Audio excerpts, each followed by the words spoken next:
Hello there, I'm Sarah, your natural endometriosis expert. Welcome to my podcast. This is the place to be for information, advice and tips on managing your endometriosis naturally. I've been managing my own endo now successfully for about 20 years, and I've been running my own therapy business since 2008, helping others to do the same. If you're curious to cut through all the noise and rubbish that's out there and learn the key to managing endometriosis with minimal reliance on drugs and surgery, then this is the only podcast you'll need. Let's get started. Hello there, welcome to this week's podcast. So this week I would like to chat a little bit about the emotional highs and lows of the menstrual cycle. So you will have heard me talk about our energy levels and how our energy levels fluctuate during our menstrual cycle. But we don't really talk enough about the impact that it can have on our emotional levels as well. So most, if not all, people that I've worked with over the years, be it endometriosis, menopause, stress, anxiety, everything really, we all report feeling different emotions or different susceptibility to emotions at different times of our menstrual cycle. So this can be something as simple as being, and I say simple, but it actually can be quite impactful on people's lives, but this can be something as simple as just feeling a little bit more tearful the day before your period starts. We recognise that this is an issue quite often.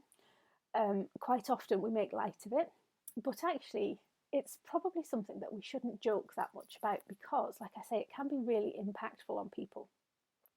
So if you have endometriosis and you have a hormonal element to your endo, because not all endo has this hormonal element, but if you do have a hormonal element to your endo, or if you're just struggling with your menstrual cycle and balancing your hormones in general, then this can be really, really impactful. And people report feeling like their personality changes at different parts of their cycle. And I've had a couple of people, especially women who are going through menopause, but it's by no means just limited to women going through menopause. But I've had a few people talk to me about it, and I've overheard conversations recently about it.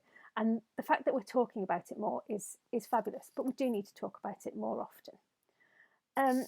The major thing to say is, again, as with everything I say, is know how your hormones and the link with your emotion shows up for you. So not everybody's different. So same with when I talk about energy. When I talk about energy, I sort of say, generally speaking, around the time of ovulation, you'll be more creative and more gregarious. Around the time of your bleed, you will be more hibernatory and more lethargic. Doesn't ring true for everybody. Everybody's cycle is different. Everybody's cycle shows up differently, and everybody's cycle makes them feel differently. So there's no rights and wrong here. There's no should or shouldn't. There's no pattern that most people follow. So it's key to understand how yours shows up for you. Now, it's interesting as well because I know that, and I don't know why, but I know that when I ovulate from one side, I'm more emotional than when I ovulate from the other side. Now, that could be because I have endo on one side of my body. So one side of my body is more susceptible to pain. One side of my body is more susceptible to the other type of endo symptoms. It could just be random. I don't know. I can't purport to know why that is. But again, once you understand your body to that extent, you feel more in control of it. So I know, for example, it's right side ovulation. So 2 days before my period, I'm going to be crying at the thought of a dead squashed hedgehog on the side of the road, that kind of thing. And I kid you not, that is real. So yeah, understanding how your emotions show up for you and how your emotions are linked to your menstrual cycle is the first step. Once you understand that, you can kind of plan for it, you can support others to plan for it, and you can control it that little bit more. And although I was kind of a bit flippant in saying you can help others plan for it as well, but one of the key things is the impact, either perceived or real, that this has on the people around you as well. So if your emotions really do fluctuate with your menstrual cycle, then those people you're spending a lot of time with will probably be noticing this as well. So again, as with everything I say, open communication is key. So I know that my partner, for example, will be a little bit more understanding with me at certain times of the month. And that sounds patronising, it sounds condescending, but actually this is real. This is real impact. So some things that would not bother me for 3.5 weeks of the month suddenly become big things. And it's not even necessarily that we get more tearful. It could be that triggers that we are not triggered by at certain times of the month suddenly start to become massively impactful at other times of the month. It can be things that we don't react to. Suddenly we become really, really reactive. Again, it's all about understanding what it looks and feels like for you.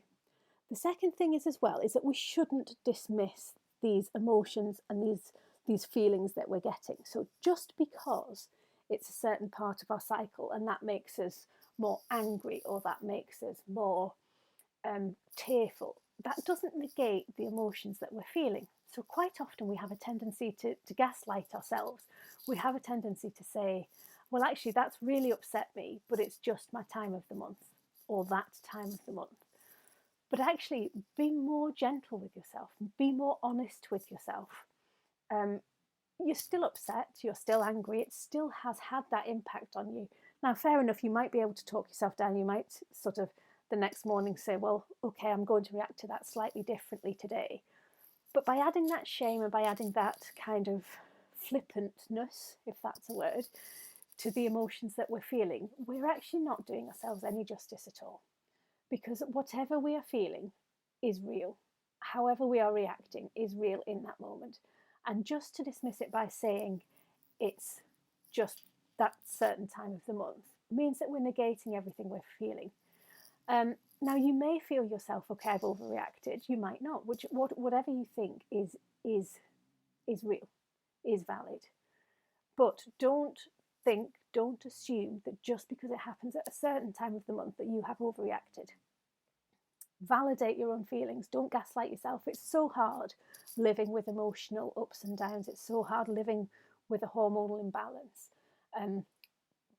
We're hard on ourselves anyway without starting to dismiss what we're feeling.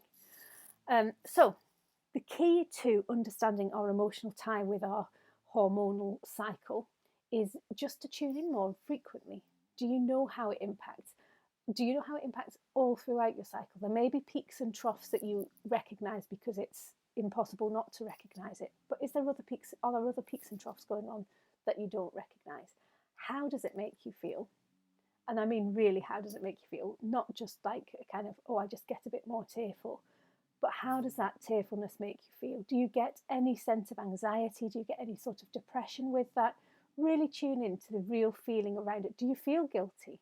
Do you feel silly? All of these emotions that we feel are so valid, but we just don't explore them enough because we just tend to brush them under the carpet saying, it's just part and parcel of my cycle. The more we tune in to our menstrual cycles, the more in control of them we can be, the better conversations we can have, and the more understanding we bring to the general population, as well as those closest to us in terms of how we ourselves react. But yes, I hope this helps. Please don't gaslight yourself. Just because it's that time of the month does not mean that your anger, your sadness, your tearfulness is invalid. You are valid, your emotions are valid, and your menstrual cycle and your hormonal cycle is valid.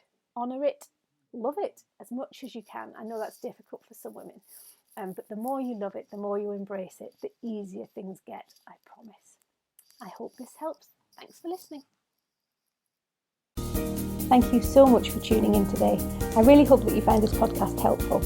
If you did, please hit follow so you can listen to more, and please also share it with anyone else who you think will benefit. And don't forget, if you're looking for women's health treatments, workshops or support within your workplace, you can find all of my services, including our monthly virtual clinic, over at www.healthyandwomenshealth.com. I'll see you next time.